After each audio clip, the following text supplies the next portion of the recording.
This week on Dance of Joy, we discover that banks are a scam. We learn that Twinkacetti's heroes are corrupt crooks, and we remember the furniture we weren't allowed to sit on when we were kids. All that and more as we rewatch Season 1, Episode 5 of our favorite 80s hit sitcom, Perfect Strangers.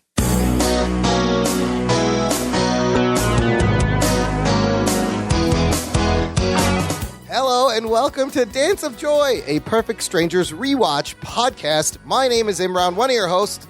Joining me is my co-host, but my full sister, it's Sophia. How you doing, Sophia? Hello, I'm doing very well. I'm so excited to be back with another episode of Perfect Strangers. I've promoted you from co-sister to full sister. Did you notice that? Yes, I'm celebrating on the inside. You know what's crazy again about doing this podcast is where technology is today? Because, you know, we grew up watching the show when we were little, and the only way you were going to catch this show is if you were in front of the TV the moment it was on, or you had set your VCR timer, okay? But the timer wasn't always foolproof, because then the TV had to be on Channel 3, and God forbid someone changes the channel, they didn't know you were planning a recording, and now you have recorded something else and you missed Perfect Strangers. And then someone would inevitably record over it by accident. Oh, and God. Maybe you hadn't watched it yet. And then you're like just lost until you had to, by chance, catch that episode a few years later on rerun. Maybe. I forgot to break the tab off the videotape so no one could record over it. But now, cut to, even past DVD sets.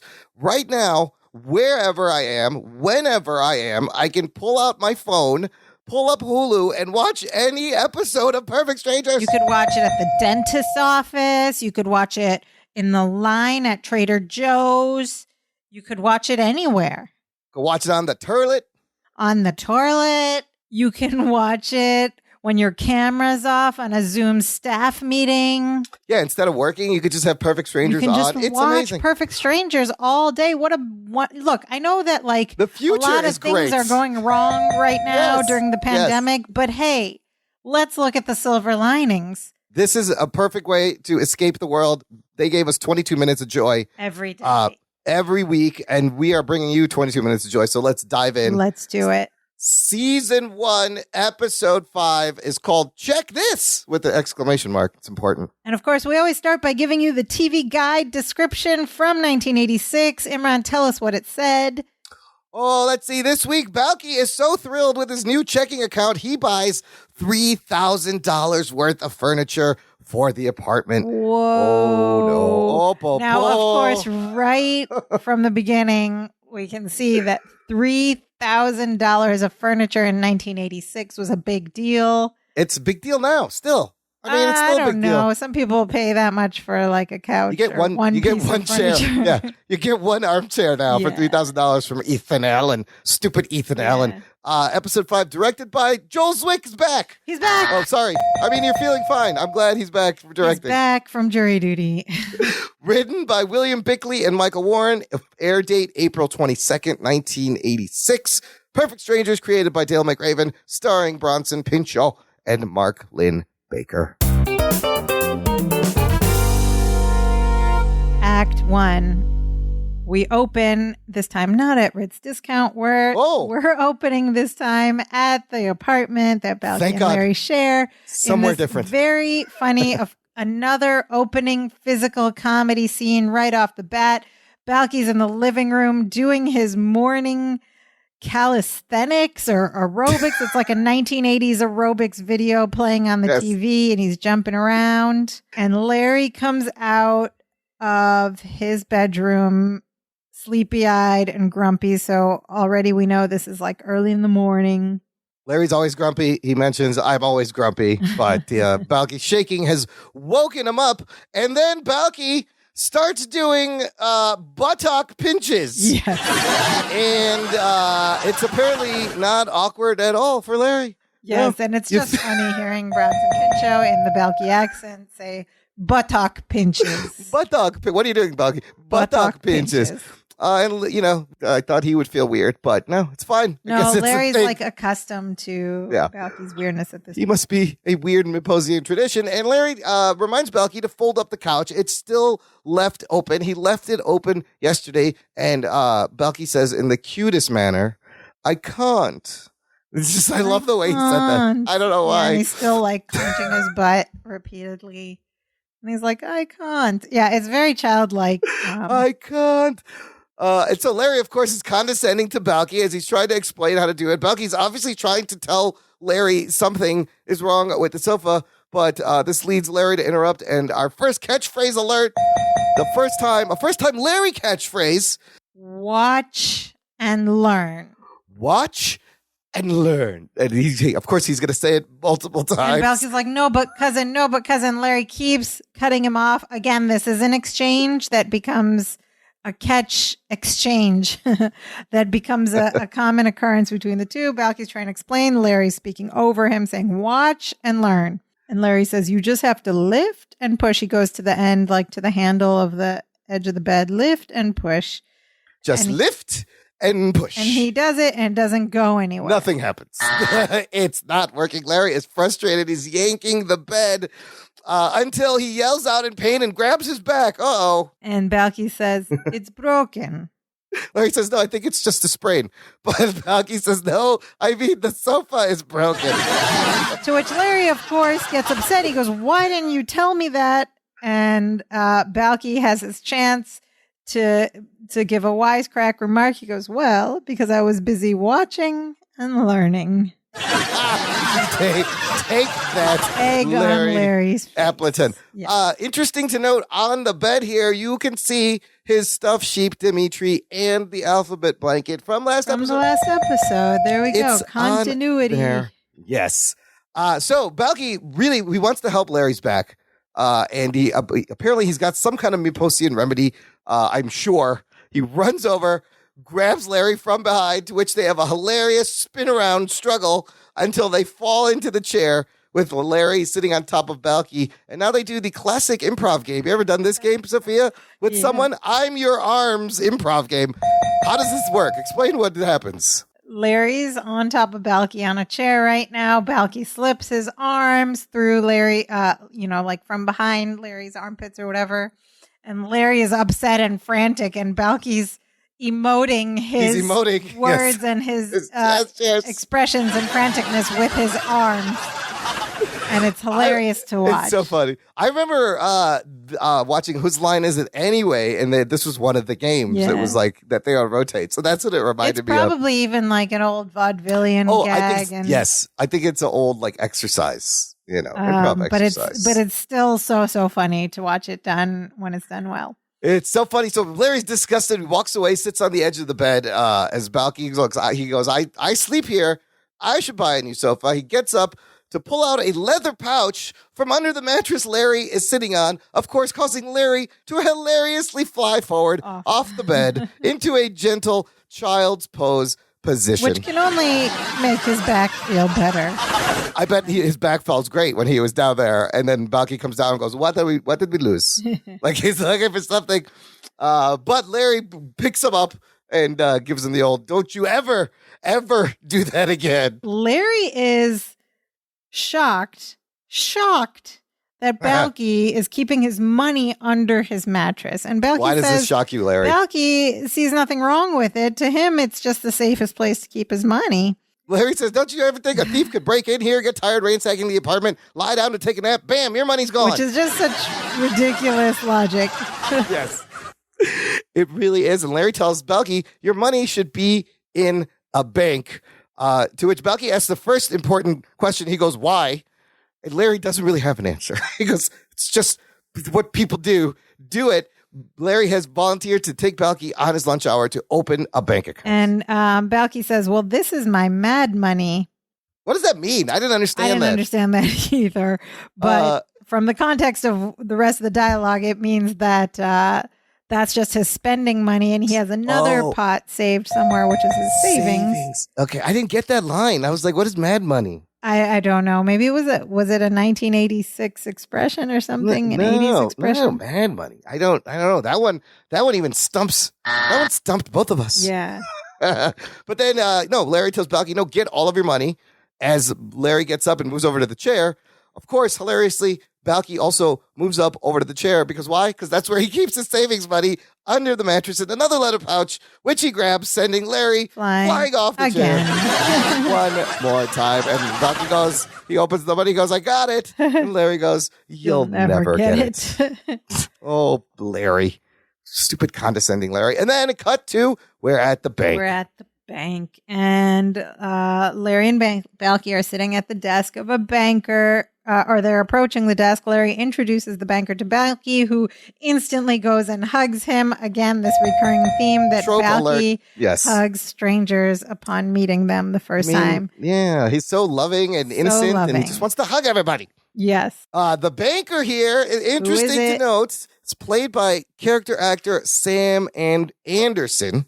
Sam would later join the series as a regular in season 3 as Mr. Gorpley, Sophia. It's Mr. Gorpley. Mr. Gorpley. Their boss in the mailroom at the Chicago Chronicle. There's another character that gets recast. This is the first of 2 characters you'll see that are just recast the entire different people, but then they get regular spots. These are just kind of cameos. So right. So it's fun to see that. But in this episode, Sam Anderson is playing the bank teller. We'll call him Banker Sam from now on. He's not quite as grumpy as the DMV guy we saw in the last episode, but he is kind of like, I'm over this job. I don't want to be here. A little surly.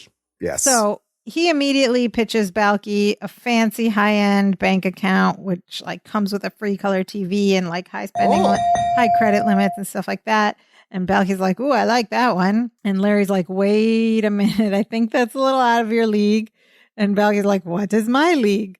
And Larry goes, Little League.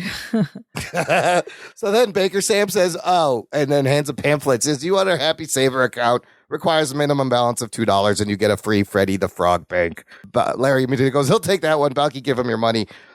This I had to look up. Freddy the Frog. Who is Freddy the Frog? Tell us about Freddy the Frog. Freddy the Frog was actually a character on a popular children's series called The New Zoo Review, which originally ran in the 1970s, but was syndicated for many years afterwards. Do you remember that show? No. And I watched The Great Space Coaster. I was watching Sesame Street in the 70s, 3-2-1 Contact, Electric Company. I've seen a lot of the 70s children's shows. Square One.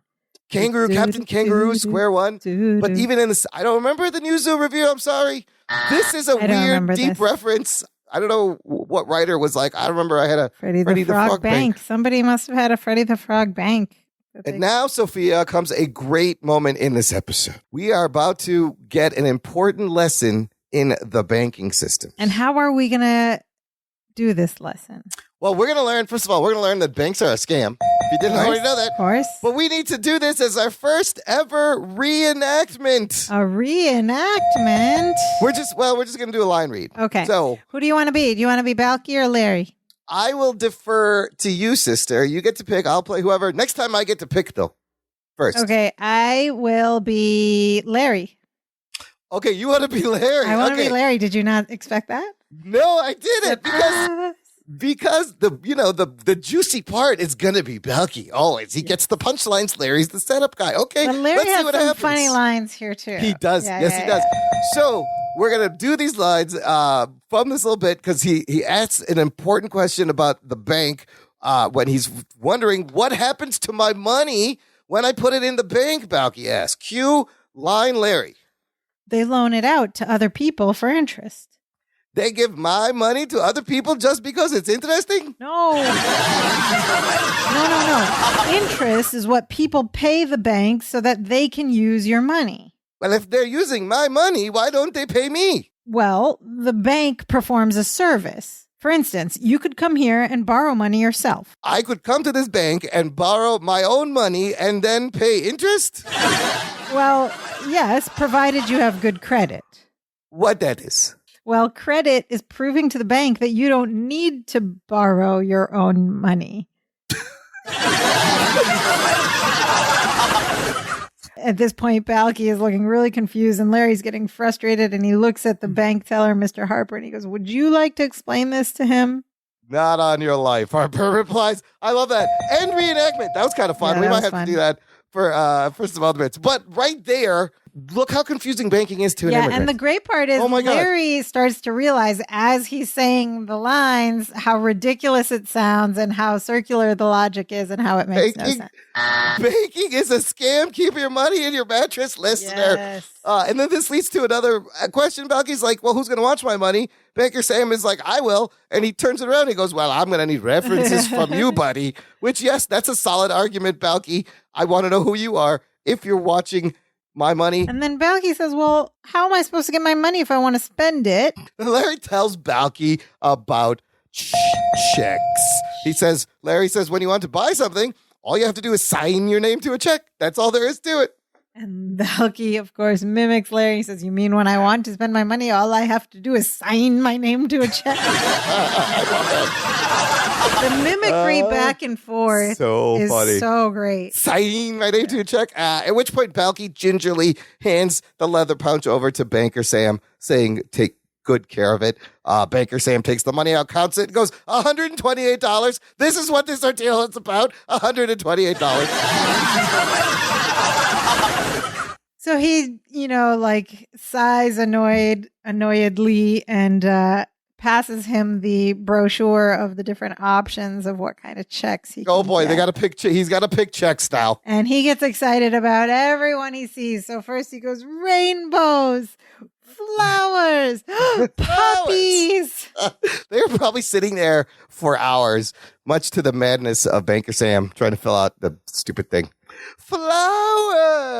But that was, people might not understand it today.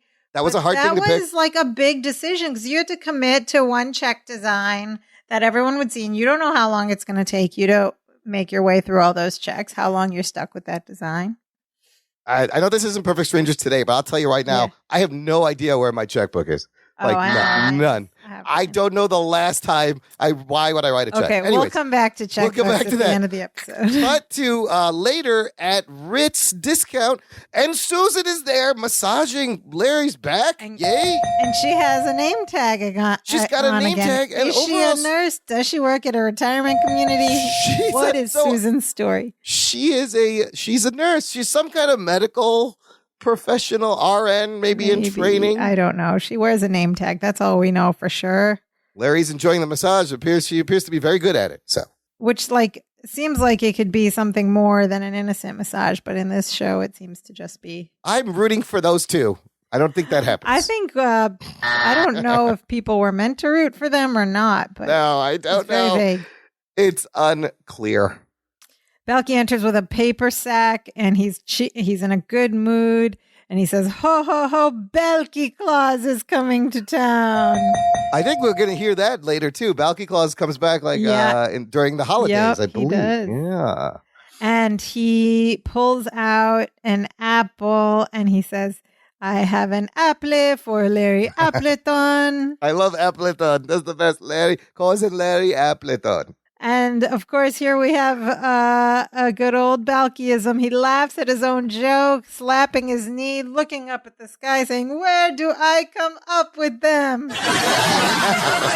He has bought Susan's favorite sugarless gum.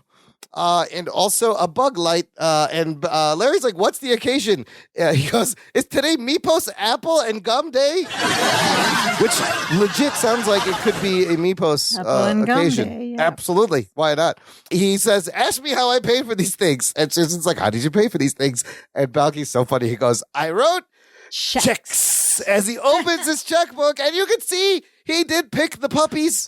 There's a puppy on the checkbook. He picked the puppy style. So the scene changes quite quickly. Then we have Twinkacetti coming out of the back room, calling for Appleton, and in a huff, getting his coat on, getting ready to go out the door. He goes, Appleton.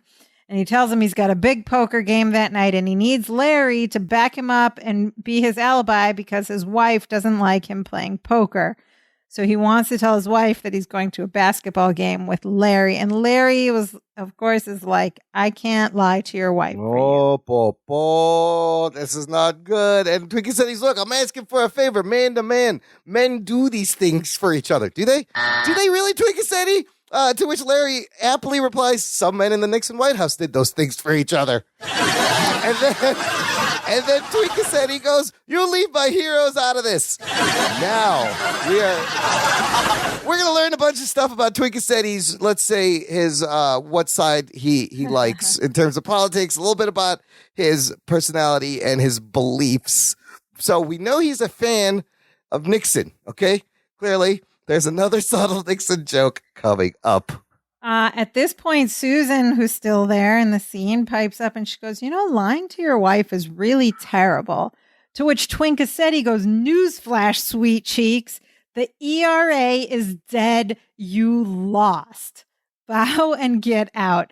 Now, this is like such an intense statement. So many things about what he just said. Newsflash, sweet cheeks. Newsflash, sweet cheeks. It's amazing. It's amazing. Yeah. Which follows with a line about the death of the ERA when all she said is "don't lie to your wife." The ERA, of course, is the Equal Rights Amendment that was very hotly contested and debated for many, many, many years. Yeah. And quote unquote died officially in 1982. It never got fully ratified and passed. And there's a lot of history behind the ERA. It's actually been, some states have tried to bring it back recently in 2018. There's a lot going on about the ERA, but this just like blew me away that that's a harsh line ERA from Twink. has nothing to do with a woman saying "don't lie to your wife," but he just uses that whole thing like the women's rights movement. The ERA died. You cannot say anything right now. Sweet cheeks. Of course I have. Don't be ridiculous. Wow. Like, we know Twinkacetti's a jerk, but this line, like, really takes it to the next level. Boy, he's evil. To which Susan blows him a raspberry and like walks out the door, storms out. What's she gonna say? But wow, that was shocking to me now. Yeah. Watching that. So Twinkacetti continues. He goes, "It's part of the code of the male brotherhood." To which Balky's like, "What is this male brotherhood?" And Twink goes, "Don't worry, no turnips allowed." Larry holds strong. He refuses to lie to Twinkacetti's wife, and Twinkacetti gets him back by making him go pick up bodybuilding equipment, a whole shipment of weights and stuff. So Ritz also sells bodybuilding equipment now. So, and like, I guess who's supplying all this weirdo stuff to Ritz? This is like American Pickers, like where they just go around buying weird things. Like, who are your buyers for this? Sure. As Twink is leaving, Balky's trying to help. He tells Twink that Larry has a bad back, to which Twinkacetti whispers, "Even better." Oh my God, he's so evil. Balky again attempts to try to fix Larry's back with the Mipos method. Larry refuses and leaves as a delivery man enters asking for Balky Bartakamouse. Right. And so this delivery guy, Larry points him out. And I watched this episode and I looked at this delivery guy and I thought to myself, this guy looks familiar. Yes, he has a very familiar look. Of course, in this episode, he's just one line walk on part. But I looked him up. The actor is named Steve Whitting, who after this episode in 1986 has had a very accomplished career. His later career included starring in the 1980s comedy series Valerie as Jason Bateman's nerdy friend Bert. He was his friend. Yeah, I remember that. He was his best friend. He also had parts in Batman Returns, Hanging with Mr. Cooper, Family Matters, Third Rock from the Sun, CSI, Malcolm in the Middle, Catch Me If You Can, 30 Rock, Always Sunny, Arrested Development, and many, many other movies and shows. Wow. So he's still around. He's very, very accomplished, but here's the interesting thing. Before this episode, this episode was in 1986. The only real thing he had on his credits before this was a role, probably a small role, in the 1984 movie Flamingo Kid starring Matt Dillon, in which Bronson Pinchot also had a role. Bronson Pinchot played a character called Alfred Schultz in that movie. It's 6 Degrees of Bronson Pinchot or Steve Whitting. Of One Perfect of them. Strangers. That guy is still working. Good for him. He's funny. I remember him. But his younger self had a very familiar face. Like, one of those people you're like, oh, it's that guy who's in everything. So the delivery man says Balky's furniture has arrived and he owes him a little over $3,000. No problem, Balky says, pulling out his checkbooks to hold up. I have checks. Oh boy, this is not going to end up good as Act 2 opens that night at the apartment, and we have another song alert. Song alert. This is another song. I didn't know what it was. I had to look it up. Balky, while he's removing the plastic over from the new furniture, is singing a song called Touch Me in the Morning by Diana Ross. What does that mean? Is he talking about, does he want the furniture to touch him?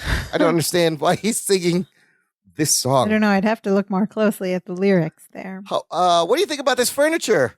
New furniture Balky has bought. Okay, it is What do you think about terrible. It's gaudy. It's like this French provincial style. It's all matching. It has like the curly wooden frame with like velour or whatever. But you know what it is? It's the kind of furniture our immigrant parents bought in the 80s and kept in like a special living room under the plastic furniture covers. And it was the furniture and the room that no one was allowed to go and sit in or on. Absolutely. Yes. There definitely would have been plastic on it and definitely only would have been used when people are over. And and if you had immigrant parents in the 80s, you know what I'm talking about. Yes, you do. We still had, until very recently at our mom's house, we had this, like a blue version of this very furniture set with the like plastic seat covers on them. Still. I was like, you got to get rid of this. There's nails coming out of it. We made her get rid of it. Seat covers are missing. You have to get rid of this from 30 years ago. It was a point of pride to our immigrant parents as well as to Balky. It was like, we bought this furniture here. We think it's beautiful and it's like impressive. It's fancy. But it's so gaudy and ugly. But it makes sense. So the style is absolutely of the time. It makes sense. The immigrant, a lot of Eastern Asian cultures, they love super ornate stuff. Yeah. So it makes sense they would be attracted to this gaudy French or provincial Eastern European, style. like Balky, it doesn't matter. Just this like stuff that, I don't know. I mean, it's nice furniture, honestly. Like, there's nothing wrong with it. It's kind of like dictator furniture. I love it. I'll give you that. It's like it should be in like a palatial mansion or something. Yeah, it's like anyway. Anyways, Larry enters the scene through the door, hunched over at a 90-degree angle, holds up his finger and goes, "Twinkacetti cannot beat me." He's hunched over, of course, because he has spent the day moving 12 tons of bodybuilding equipment by himself. As he climbs the chair and does the hanging the coat on the hook bit. Here's a little spin on the bit. He's climbed on a chair. He can't go upright. He attempts to put it on the hook. He grabs on the hook and collapses into the door. And then he just decides to hang it on the doorknob. And then it falls off the doorknob, and he just waves it away. I don't think it was supposed to fall off the doorknob. He just went with it. I don't think that was supposed to happen. Very funny stuff. And then Balky goes, "You look shorter." And he goes, "That's because every vertebrae in my body is compressed." And he does these hand movements of it, clapping up and down with every word to punctuate every word. Super funny. And then he hobbles over to the side table and grabs it. So, and of course, at this point, Larry is still literally at a 90-degree angle. So his eyes are still looking at the ground. He has not noticed the entire new set of furniture in the apartment. Until he goes to the side table where there's obviously new flowers, and he slowly looks up painfully and looks around, and Balky goes, "Surprise! I bought you new furniture. It's a present from me to you." And Larry starts to cry, not tears of joy. No, they're not. And he walks over and he sits on the main sofa and he says, "I can't believe you did this." And Balky thinks he's crying tears of joy. He says, I know, I can hardly believe it myself, and you're welcome." And Larry was like, "This is not my furniture." And again, we get a little bit of backstory about Larry's big move to Chicago, away from his family with 8 siblings. And that furniture was mine. I was very attached to it. This stuff is not mine. Yeah, he's like, "This is not my furniture. You two." He basically tells Balky, "We didn't have toys growing up. I had 8 other brothers, and you took my toys away from me." Larry he's wearing a mint shirt, isn't he? Oh my gosh, there's more mint clothing. It might be the same mint shirt from the other episodes, But mint, he's got a mint and black sweater over a mint collared shirt. So much mint. And here, Sophia, let's bring us to another Perfect Strangers line reading. Okay, I think this is a good bit where there's some clever wordplay about Larry's neuroticism. This time I will play Larry. All right, give us your best neurotic Larry. So Balky, he's trying to understand why Larry is mad at him, and Larry understands that it's furniture. Yes, but it was my furniture. And he goes, intellectually, I know. I'm overly possessive, almost neurotic about it. You are not. I'm not. Of course not. Erotic. Don't be ridiculous. Neurotic.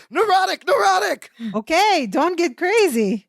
I love that. I love that whole back and forth. Erotic, of course not. Then it suddenly hits Larry going, oh my God, wait a minute. How did you pay for all of these things? And Balky tells him he wrote a check for $3,028.43. Good deal, huh? Good deal, huh? That's going to be a catchphrase, too. He goes, oh, good deal, huh?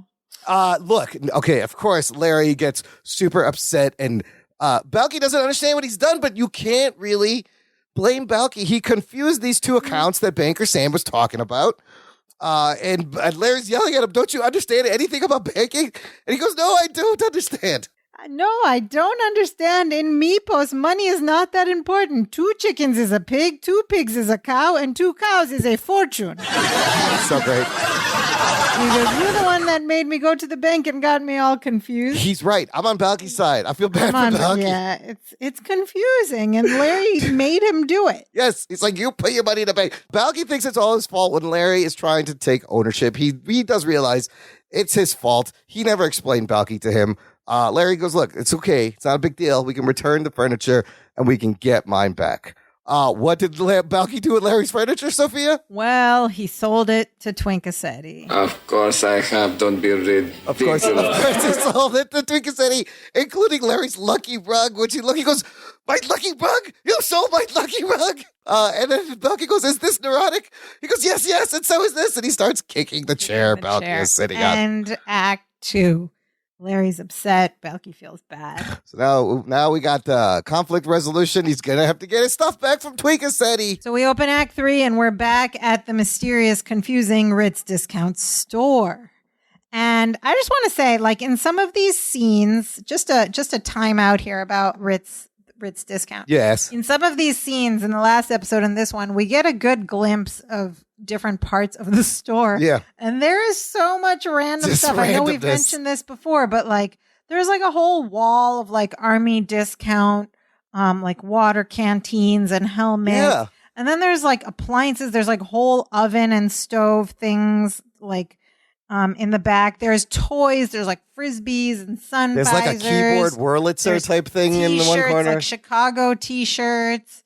There's like a barber's chair or something. There is a barber's chair, is what he said. In this one, you clearly see all like the army surplus stuff he has on the wall. There's like a grandfather's clock. Yeah. There's football helmets. And at the front of the store, there's like a cigar store. Indian. Are we allowed to say that? Native American statue. Yes, cigar store Native American. Yeah. My bad. It's just a very strange shop. And like, who shops there? Why? How do they advertise? Then he has like VCRs, which would have been like high-end tech in 1986. Like the VCR had just come out and it was... And now a whole bunch of exercise equipment. Of bodybuilding equipment. Yes, bodybuilding equipment and all of Larry's things, because as Larry and Balky come into the store, he sees a woman walking out with his lamp. He's like, that's my lamp. To which Twinkacetti informs them he had a great night. Remember, he had a big poker game. He won $600 in the poker game, and he goes, I'll move all your stuff by the end of the day. This is going to be a great day. But of course, Larry wants to buy back his stuff at the same price. Balky sold it to him, which we find out is only $75. Larry is really upset. He's like, doesn't want Twinkacetti to take advantage of him and treat him this way. And he says, and Twinkacetti's like, I shouldn't take advantage of a fellow member of the male brotherhood. Then he remembers that this male member is a code violator. and he owes Larry nothing. Zip, as in the big zero, because of course Twinkacetti is a real big jerk. Twinkacetti, who's a jerk. Enter Q, Twinkacetti's lovely wife, Edwina. And Twinkacetti instantly changes to a different, cowering, scared person. And here is the second person that we see in this episode who will be recast later in the show.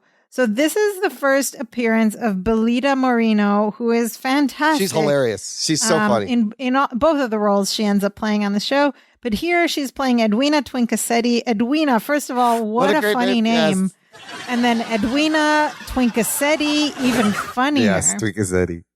It's like a female version of Edwin, which is already a funny name. Edwina Twinkacetti. So, as Twinkacetti's wife, she is this savvy and strong She's smart. woman. She don't take no guff. Who rules the household and definitely has a stronghold over her husband, who is like a jerk and tries to get away with stuff. Which is hilarious because he acts like he wears the pants in the family and he doesn't. But he doesn't. Really doesn't. So we're going to see Belita Moreno several times in season 2, still as Edwina Twinkacetti, before the entire show moves on from the store to the Chronicle, and then she takes on a new role as Lydia Markham, the advice column. And both of these, at the Chicago Sam Anderson and Belita Moreno, they both show up at the Chronicle. And they're both great cast members when they become kind of series regulars. Yeah, I mean, I guess they, the directors were like, well, we got a good thing here. Let's use them again. Yeah, and it wasn't like a thing like, you think people will be confused that we introduce you as this character? And now she has like a different hair color. Sam Anderson looks exactly the same. No, I guess. But here's the thing. You see, again, we're talking about a time when we only watched a show once a week. So between season 1 and season 3, significant time has passed, and it's very reasonable to expect that you would have just forgotten. Absolutely. And there was nowhere to look up like cast and crew. There was no IMDb. There was no Google to research. Hey, did I see this guy before? Like, you just had to rely on your memory. Now it's a lot clearer to us because we're binge watching this show on Hulu. I watch a lot of like the Marvel movies, the MCU movies, and that's kind of trained audiences that everything kind of connects. These characters are the same.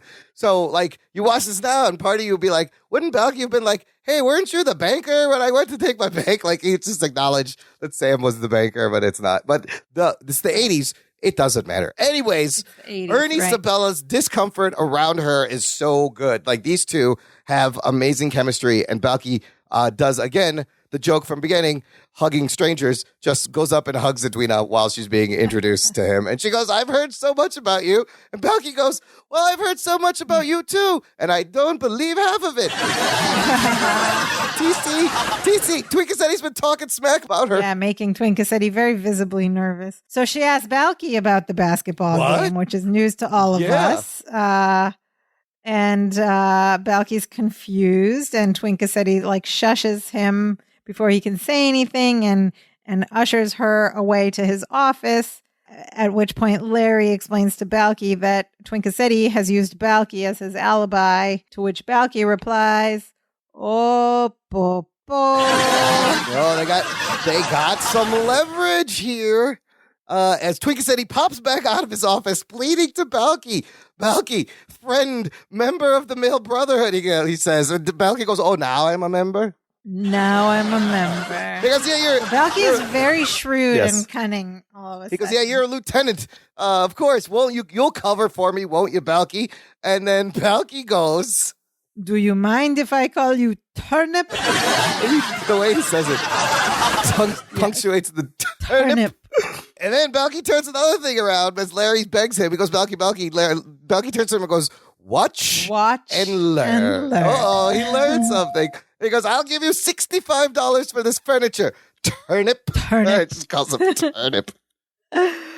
And Balky, we find out, is this sweet, innocent, usually naive, kind-hearted Balky turns out to be a very shrewd negotiator. He can haggle like you do in the old country. Yeah, of course. Twinkacetti's wife starts to come out of the office, and so Twinkacetti's rushing, And he's like 100, and Balky's like, Balky keeps going down, and Twinkacetti's like, 80, 70, and Balky goes, and then his wife comes out, Balky goes, $1. Yes, they negotiated down to $1. As Edwina comes out and goes, Donald, the strangest thing, I found $600 in your office hidden behind your photo of Gordon Liddy. To which Balky brings the other theme back, goes, you should keep your money in a bank. Now, remember earlier the Nixon joke about Watergate? Yeah. G. Gordon Liddy. Who's G. Gordon Liddy, Sophia? You know that name? G. Gordon Liddy was convicted of burglary in the Watergate scandal that led to Nixon's resignation. Tells us a lot about Twinkie. His heroes are crooks, but it's a great kind of payoff to the first joke there. Yeah. So we're learning things about history. His wife threatens to break his chubby little legs if he ever plays poker again. Chubby little legs. He goes, we kid around, which he's going to say that a lot in these uncomfortable situations with Edwina in the future. She's so good already. Like, what a great character actress to just steal it in like 2 seconds. And Larry is super impressed with Balky at this point. He goes, you did good. And Balky says, thank you. I have a dark side. He's almost surprised at himself. He's like, wow, I actually did this. Larry goes, help me get this furniture upstairs, and I will teach you how to balance your checkbook. Oh, he promises. Which Balky responds to with, okay, and then I teach you how to balance a broom on your nose, which is so funny because balance a checkbook must be like a really strange phrase to a non-native English He wouldn't speaker. even know. Like, he would probably think, why are you, what is it, balance it on a your checkbook? head? Yes. What does that even mean? It's not very big or heavy. I don't understand. Yeah, Pleasant. exactly. Put it like this. Larry tries to lift the furniture, and of course, his back is still hurting. And finally, Balky says, he screws up another phrase. He goes, I think it's time I took your back by the horns. What did he mean? What did he mean to say? Grab the bull by the horns. Yes. Yeah. He throws his arms around Larry from behind, quickly lifts him off the ground and quickly dropping him. And Larry goes, oh, Balky, my back, it doesn't hurt.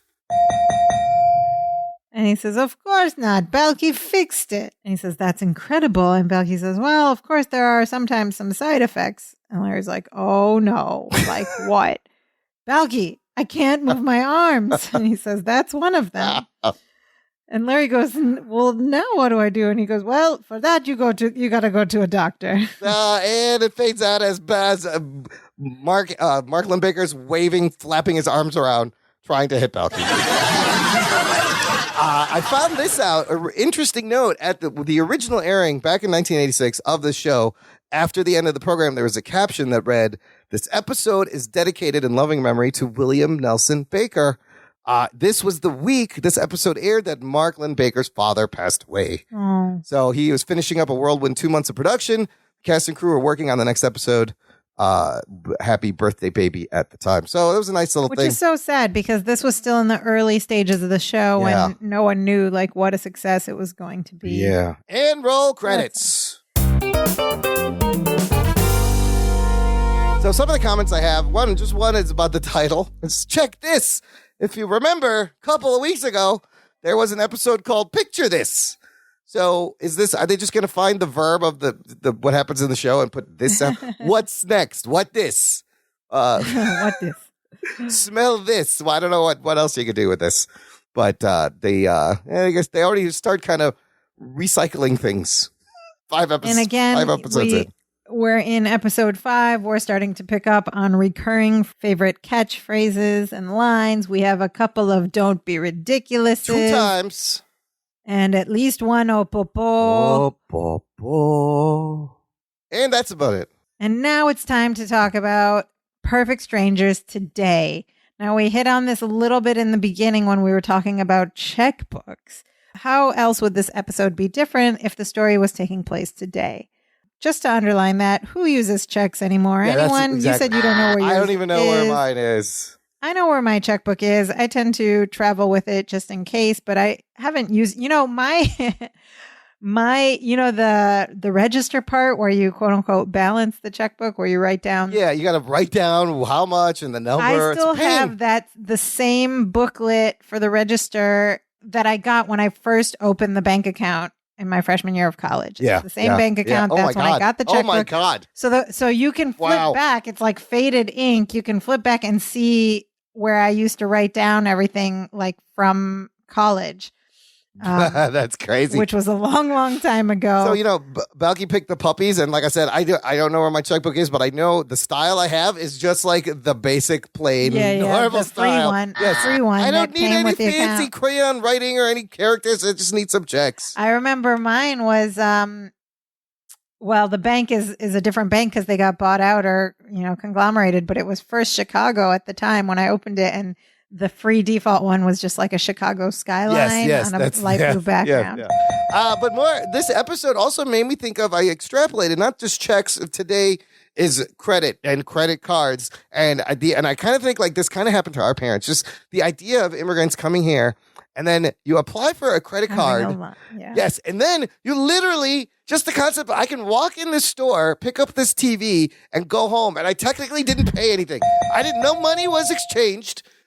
They gave it to me. I gave them this thing and I took it home. Like, that's got to be a mind-blowing thing. It's amazing. It's why people consider this country the land of opportunities. And in many ways it is. Like, you'll have to pay it back later, but that part isn't apparent, right? But you have that opportunity to buy things on credit. Lines of credit. That doesn't exist in many, many other countries where people are coming from. You can't just say, like, give this to me now and I'll pay you back later. But here you have that opportunity. Like, you can have things. But it's dangerous. And it's very predatory and it's very dangerous. That's the thing. It's dangerous too, because even me you talked about getting a bank account in college. And the thing in colleges is freshman orientation. There are credit card vendors They're at all tables. there Oh my God. Union, and these are the worst rates. No, you don't know what you're doing. You don't know anything about finances. You're literally, I was 17 years old. You should not be giving a 17-year-old credit card. No, this is not a good idea.